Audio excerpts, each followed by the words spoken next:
Fernanda, eu tenho 37 anos, sou casada. O Gabriel tem 8 anos, tem paralisia.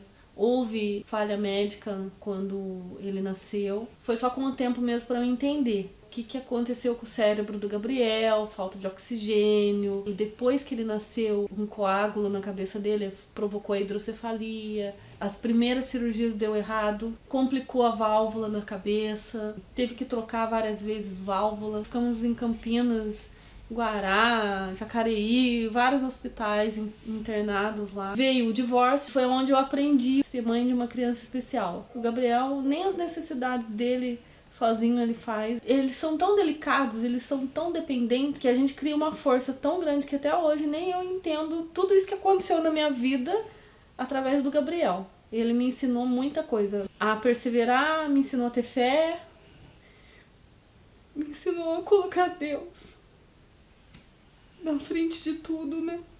Que não dá pra você lutar sem colocar Deus na frente, não tem como. Correr atrás de cadeira de roda, já cheguei a ficar 4 anos esperando. No começo, quando ele era mais novinho, eu conseguia mais rápido cadeira de roda pra ele. Uma cadeira sobre medida dá uma ajudinha, ele respira melhor. Também tem isso, né, que afeta até os pulmões também. Tem uma escoliose bem importante, bem grande mesmo. As botinhas dos pés também, o pezinho fica torto. Você tem que correr atrás de bota. Órtese demora muito tempo. Você sabe onde você vai pegar material hospitalar, cadeira de roda, aonde você vai conseguir fralda, aonde você vai conseguir leite. Todas essas informações que a gente precisa, ninguém sabe nada. Eu fiquei 1 ano em Taubaté para conseguir descobrir qual que é o local certo, quem passou essa informação para mim sobre conseguir leite, fralda, essas coisas pela defensoria.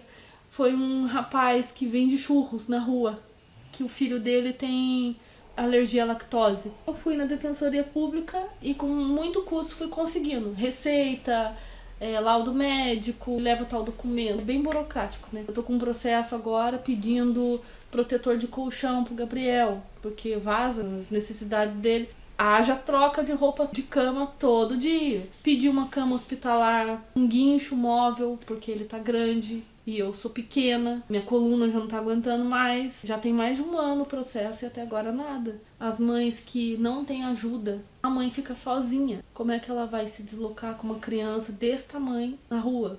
Não dá. Já não tem adaptação direito na rua. Eu ainda tenho minha mãe. Grito, ela corre aqui. O meu marido ajudando também, correndo pra lá e pra cá. E como meu marido trabalha em São Paulo, eu compro as coisas lá e ele traz pra mim. É um meio que eu consigo as coisas mais rápido, mais em conta. Eu pego no pé do pai dele também pra me ajudar financeiramente. O que dá pra ele fazer, ele faz. O avô paterno também ajuda. Meus pais também ajudam. O Gabriel passou por 16 cirurgias, só na cabecinha já foram 6. Já teve 3 trocas de válvula, troca de catéter, colocação de gastrostomia, não come pela boca, não fala, não anda. A mentalidade dele é de um bebê mesmo. Com a graça de Deus consegui na justiça o tratamento dele em casa de físio, fono e TO. Não entra na minha cabeça certas pessoas julgarem.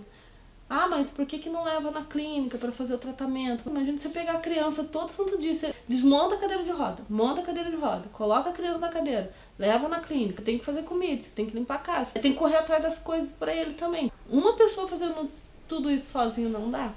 Fora as costas dele, que a gente tem que ficar cuidando direto para não ter escara. O bumbumzinho também, tem a órtese da mãozinha para usar também. Também é difícil de conseguir. Quando você vê fazendo a órtese da mãozinha, é uma coisa tão assim rápida que eles fazem e é tão caro. Tem também o Montoro que construíram lá. E até agora nada, já tem bastante tempo. Poxa, se abrir aquele lugar aqui em Taubaté vai ajudar muito. O Lúcio Montoro lá de São José, eu sinto essa dificuldade de conseguir as coisas por causa da gente ser de Taubaté. Lá os processos lá que eles vão chamando a gente, é tudo mais demorado. Priorizam eles lá. Hoje, qual é a principal necessidade? Colete pra ele por causa da escoliose. Um ortopedista, cirurgião. Eu percebo que os médicos parecem que têm medo da situação que ele ficou. Eles olham assim, eles parecem que querem fugir. São poucos os médicos que abraçam, assim, sabe?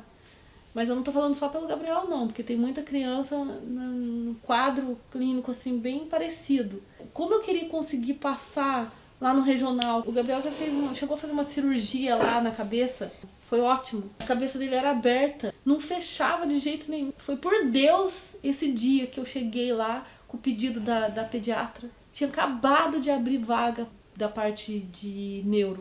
Cheguei lá, o médico internou ele na hora. E no outro dia já começou com antibiótico, já veio a enfermeira colher a secreção que estava na cabeça, estava com 2 bactérias na cabeça, fez o tratamento da bactéria, a gente ficou 1 mês internado lá, fez a cirurgia, lixou o osso da cabeça dele, porque ficou pele morta, teve que cortar, costurou tudo certinho a cabecinha dele. Nasceu o cabelo, sabe? Essa dificuldade que a gente tem de conseguir marcar essas consultas lá no regional, que é um hospital, poxa, aqui de Taubaté, e a gente não consegue passar.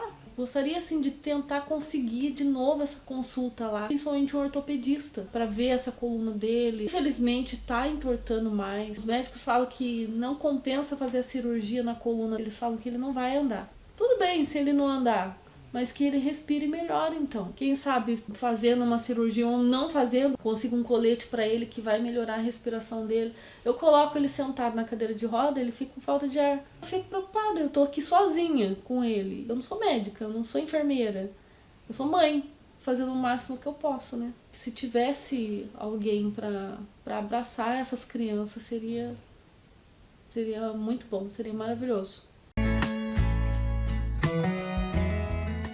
Sou Manuel Monteiro, sou promotor da Infância e Juventude aqui de Taubaté. Trabalho tanto na área de adolescentes em conflito com a lei, adolescentes infratores, quanto na área de criança e adolescente em situação de risco. E atuamos especialmente na vara da Infância e Juventude. O Ministério Público funciona em qualquer área de políticas públicas como indutor de políticas públicas, né? Eu acho que esse é o papel primordial do Ministério Público.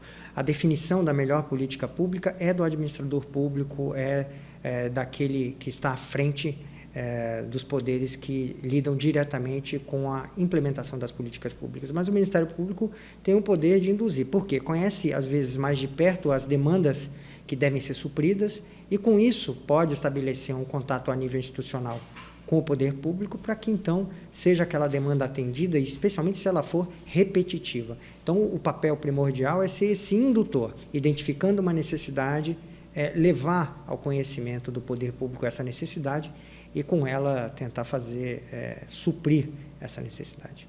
O Ministério Público tem à disposição instrumentos administrativos internos, não é? Onde pode tutelar direitos e interesses individuais indisponíveis, então pode fazer com que a Prefeitura, ou o Estado, ou a União, de fato, atenda aquela demanda, isso através de uma negociação, ou às vezes de recomendações mais impositivas, ou, em último caso, acessar o judiciário para que, então, aquela pessoa tenha seu direito tutelado pelo Poder Judiciário, levar a pretensão e deixar o judiciário decidir.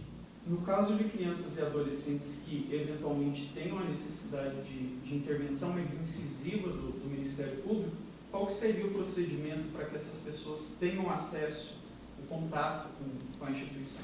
Aqui em Taubaté, tanto o Ministério Público quanto a Defensoria Pública prestam um serviço de atendimento ao cidadão, seja de atendimento ao público presencial ou pelos canais digitais que estão disponíveis na internet. E, dependendo do tipo de demanda, é necessário o agendamento presencial ou não, né? Às vezes a situação se resolve sem a necessidade da presença da pessoa e, se houver necessidade de uma intervenção, de levar o caso a uma intervenção judicial, aí há necessidade de coleta de documentação que dê amparo àquela pretensão que se está pedindo. Então, por exemplo, um relatório médico mais detalhado, esclarecedor da situação e que aponte a necessidade. Quais são as competências institucionais entre a Defensoria Pública e o Ministério Público para fazer o atendimento dessas demandas?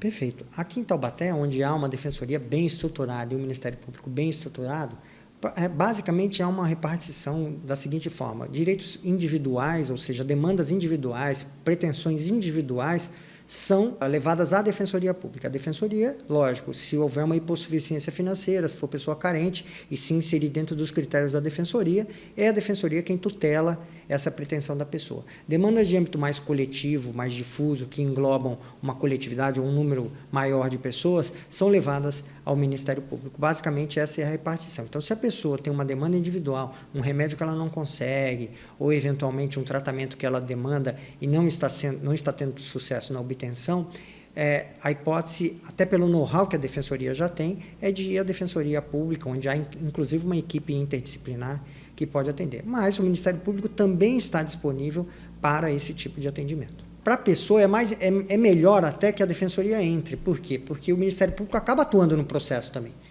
E às vezes reforça aquilo que o defensor está pedindo, né? Se eu entrar sozinho, sou eu só contra o Estado, vamos dizer assim. Ministério Público, quando é a Defensoria, o Ministério Público entra, todo mundo contra o Estado, entendeu? Contra o município, né? Enfim.